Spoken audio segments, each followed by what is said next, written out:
Stephen Covey's a kind of suggestion to put the important before the urgent. Can you talk about this? I find it a very powerful. It is very powerful. Idea. It's very powerful because I'm not very good at it, so I have to learn it myself all the time. So thank you for reminding me of it.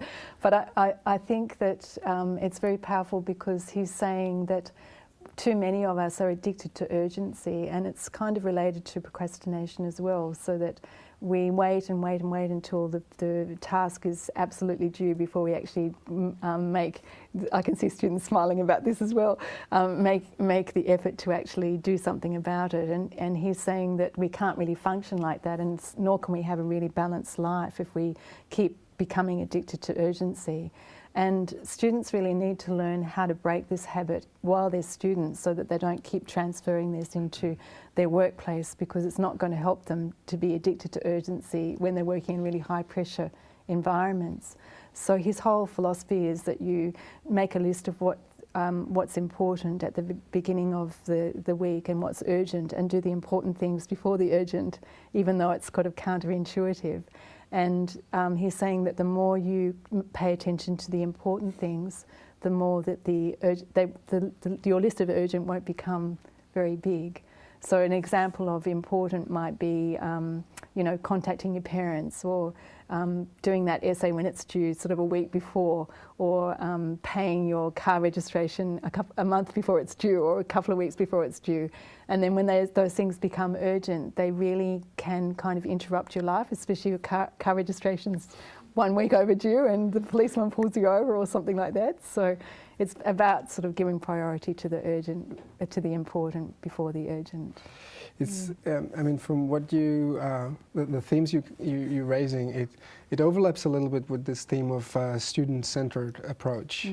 But I suppose you'd see some distinctive features. So what did and I remember from your book that you were highlighting some of the possible downsides of student-centered approach. So what are they? Well, I think we're kind of caught, this is like, it gets back to a bigger question about education, I think, Jan, because I think we're caught in the grip of a very stagnant notion of education, where we have, to be a true dynamic, if you look at anything that is in the process of a dynamic, you have a giving and receiving relationship. So I think education is kind of really stuck at the moment, and it has been for quite some time, which is why it's kind of reaching this kind of boiling point where the teacher is kind of very much entrenched in the role of giver, and not really trained or kind of educated to look for what they receive from their students or receive from their institution. And the student is very much kind of compartmentalised into the receiver, and so especially if they're paying high HEX fees or being treated as a client, they consider themselves as clients, or we consider them as clients, so they're very much entrenched in the whole kind of realm of receiver. But there's not that kind of really healthy flow between giver and receiver, and so I think one of the things we need to do is actually turn that around, and that's what my gratitude work is trying to do, where the teachers are open to what they receive and they want to give back because they receive so much, and there's less burnout and less kind of like stress because they're receiving. So what exactly are we receiving as teachers, or what is it that we should be looking for that we're receiving without even realising it? Yeah, I just think the whole kind of ability to teach and what we receive from our students and learning from our students, and the fact that we have a job in a really sort of in a country that is sort of giving us so many opportunities, and seeing what opportunities that we've been given, and the actual sort of even our kind of physical capacity to teach. There's endless amounts of areas that we can look at to see what we receive rather than what we give. But I don't think it's necessarily teachers' fault. It's just that we're kind of very entrenched in those kind of ways. And so getting back to this question about the student-centeredness, I think student-centered learning is fantastic because it kind of takes away from this whole notion of teacher giving to this empty cup. But I think we've taken it far too far, where it's all about the students, but not necessarily about asking the students to give back in some ways, or for the students to really think about ways in which they can not only be receiving but giving and for kind of opening up the whole opportunities for students to give back in some ways. So there are some initiatives around like service learning and other kinds of things where students are encouraged to be givers, but it needs to be not so constructed and be part of a course. It needs to be much more of that. That's what we're expecting of them, and that they really want to be giving. So student-centeredness, if it's not expecting them to give back in some ways, is kind of a bit damaging, I think, to them. And that's a radical view, maybe. That's why I call my book a radical view. Yeah, no, it is. I mean, I think that the notion that if we are kind of more grateful for what we receive has a positive impact on, on our life and our relationships. That's I think there's actually some scientific evidence that your expectations matter, but you're basically saying that it's also a powerful educational tool. Yes. That both the students and the teachers, if they're kind of more grateful for the whole experience, they basically it leads to much better learning outcome for the students. Yeah. I think that's a relatively that struck me as a very novel thing in your book. So it really made me kind of think more carefully about what I was bringing to the lectures and how I was, thinking of the teacher-student relationship. There's some amazing stories in your book. I always think of Joseph, the refugee, in this respect. Can you tell that story? That was a really, really moving experience for me.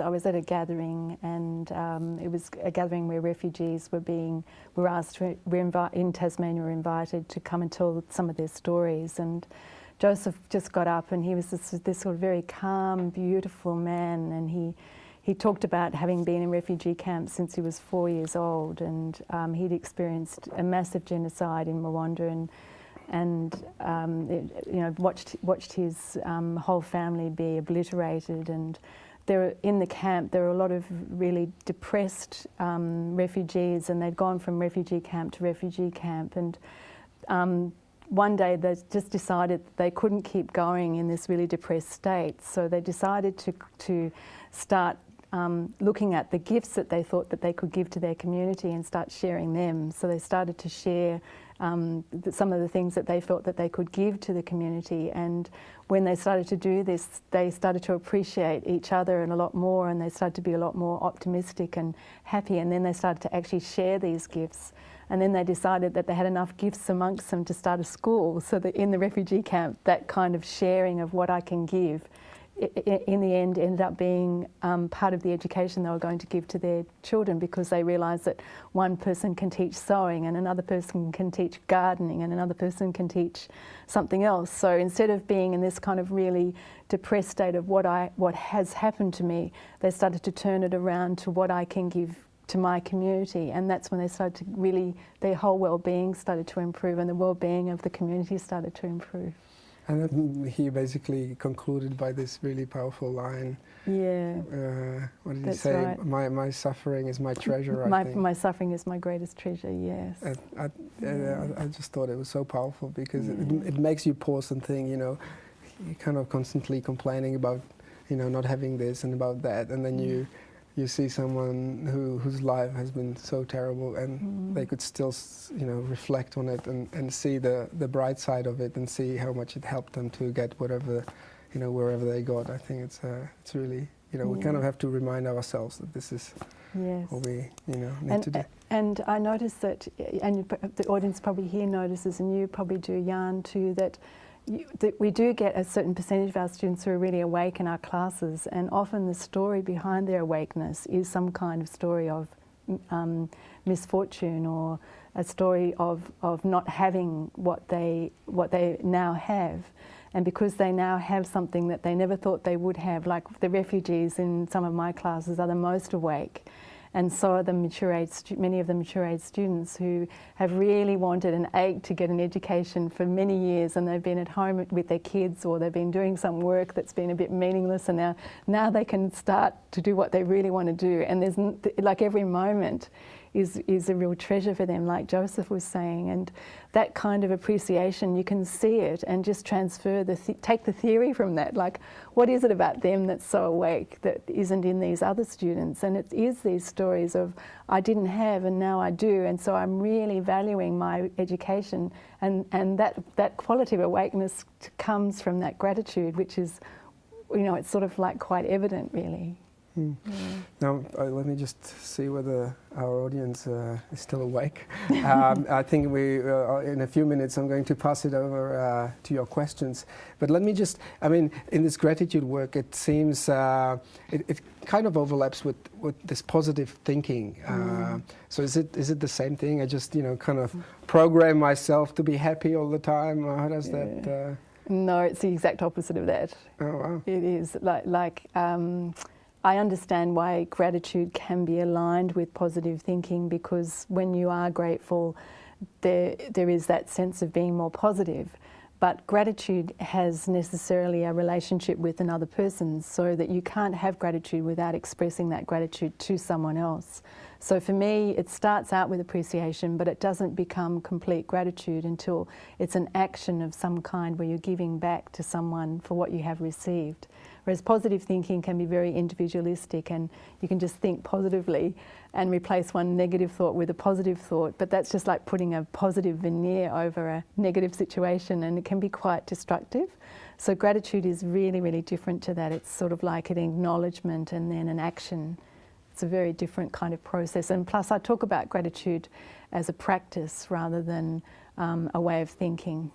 So it's not that you just decide and you become more grateful and you start seeing things as a gift and all this. How do you practice that? No, I think, it's just more that I think everybody has an element of gratitude in their lives. It's not like I'm coming along saying with this brand new thing, but it's about, as a practice, it's about choosing one thing that you would like to practice gratitude more towards, one person or one lecture or one textbook, for example, and really practicing with just that one thing for a period of time until it becomes a habit, and then moving on to the other thing.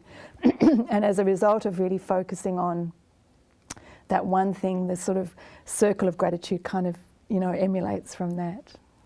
So have you ever struggled with your practice of gratitude? Like, have you ever fallen into this complacency? I'm a perfect practitioner of gratitude. Okay. No, that's not what the book says. No.